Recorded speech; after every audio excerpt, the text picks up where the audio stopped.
Does your tow vehicle feel like it needs more power or more traction sometimes? I may have the answer, and it's something you can fit yourself. So stay tuned and I'll tell you all about it. Okay, so if you've just tuned in, I'll tell you my story. I'm fortunate enough to have been asked to join Kiwi Wanderers, which is Sandy, best girl on the planet, and Holly the dog, most spoilt dog in New Zealand. Yeah, I couldn't believe it when they asked me to join them full-time, cruising around New Zealand, sampling this fantastic country. Anyway, I'm lucky enough to be tagging along, and if you want to see what we're up to, then think about subscribing. It's free, and you might be quite entertaining, or even informative. Okay, so we're talking about throttle controllers. What I'm going to talk about is what they do, how to fit a throttle controller, the adjustments you can make and why you would, our experience with the van on and a throttle controller fitted, and finally the cost. So first up, I do need to say that iDrive New Zealand have loaned me this unit to see how it goes, but as usual, I'll give my normal unbiased opinion. So, as you probably know, most late model diesel tow vehicles have the engine controlled electronically. So what that means, well, back in the day when you pushed the throttle pedal down, a cable was connected to the engine and opened up the intake and the engine would leap into life. Now almost every diesel since about 2005 is controlled by a computer called an ECU, or engine control unit. So now when you push your foot down on the throttle, it just sends a message to the ECU, adjust everything, and then the engine accelerates. Drive by wire, us old dudes call it. And when the manufacturer designs all this electronic control, they're trying to achieve a lot of things. Number one, emissions. Vehicle emissions are regulated in most countries in the world. Number two, fuel economy. They have stated fuel economy to meet. And number three, smooth driving experience for their customers. To achieve all these, they use a number of things, but one of them is to slow down the signal from the throttle to the ECU. So that means when you put your foot down on the floor, the ECU doesn't get that message for a couple of seconds. So, if you fit an iDrive throttle controller between the throttle pedal and the ECU, it plays around with the signal, either speeding it up or slowing it down, depending on what you've dialed in. So, that's what they do. They don't give your engine any more power, they just let you get to the power you have sooner or later. So, fitting. There are lots of videos about fitting, and it's very easy. I thought I would let Sandy do it. So here's unboxing and fitting by Mrs. Sandy Corbett. Okay, so Sandy Corbett is going to unbox the, yes you are. So what do you got inside there, Sandy? It's an EVCX, and it's a little cute little display thing like that. Very nice, yeah.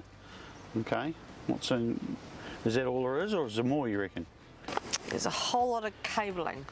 Right, okay. Anything else? Take the cabling out. What do you, oh yeah. We've got a little box. Yeah. Cool sticker. Yeah. Cool little... Oh, a little bag. Little bag. Yeah. And a quick start guide. Nice. But we've actually been given instructions for people that don't like reading instructions. So these are the easy to read instructions for people that don't like reading instructions, which is me. The first bit on there is go on your Ranger, make sure the key is out of the vehicle, and it says give to Sands for safekeeping. I wonder why I give it to me. Not too sure about that, but what we have done was we put it inside because if we muck around with the electronics with the key in the vehicle, it might bring up some fault codes. So we put it inside for safekeeping. Yeah. Right, so now I'm going to read the instructions. Yeah. Done.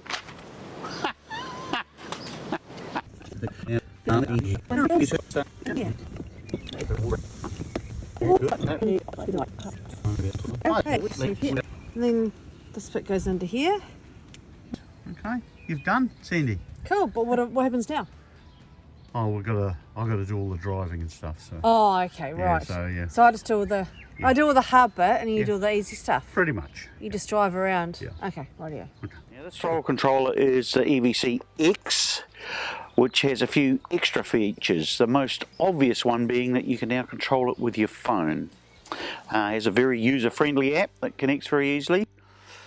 So the EVC-X has 7 modes, and there's also a valet feature which limits the throttle to about 50%. Great if you're loaning your car to the kids. Well, am I kidding? I'd never loan the car to the kids. And saying that, you know, I've had more accidents than my kids, I think, so maybe that's why they don't loan me their car. So, ultimate mode. Ultimate mode, you can adjust from 1 to 9. Ultimate 9, this is really amazing how much difference it makes in our Ranger. Here's us so on our got first the, Ultimate iDrive 9 into the ute, drive. and we're going for a bit of a road test.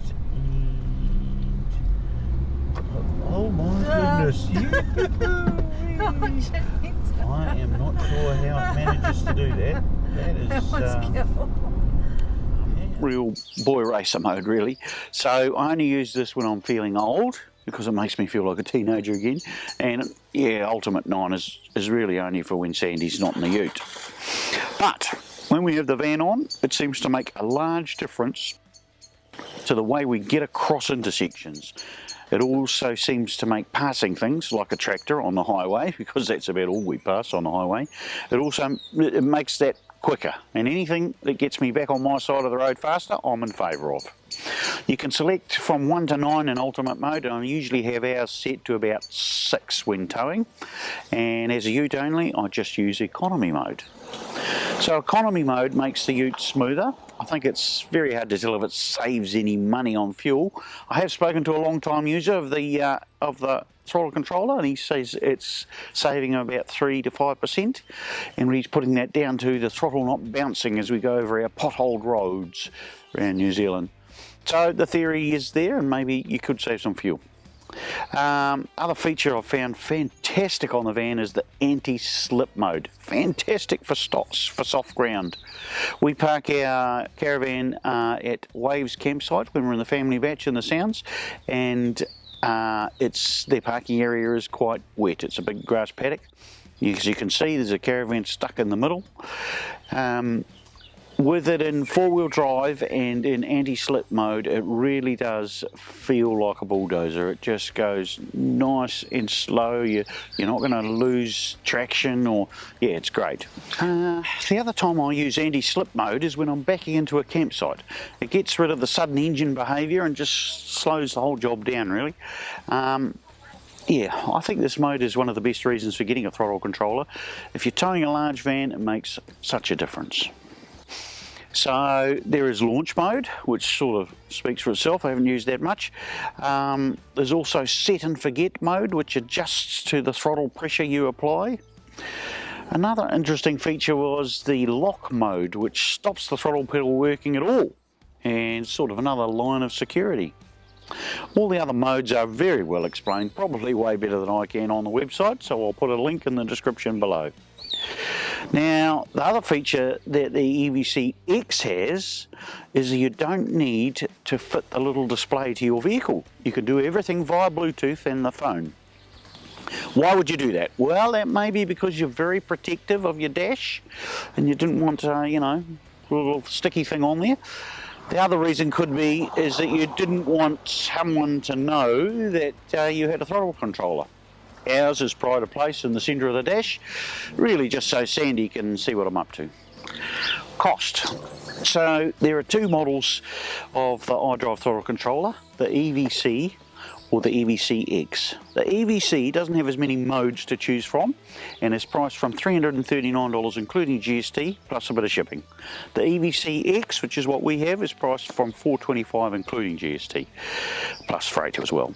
Obviously they're made for each specific model of vehicle, so the first step you've got to do is make sure they have a kit for your vehicle, and that's easy on their website, link below.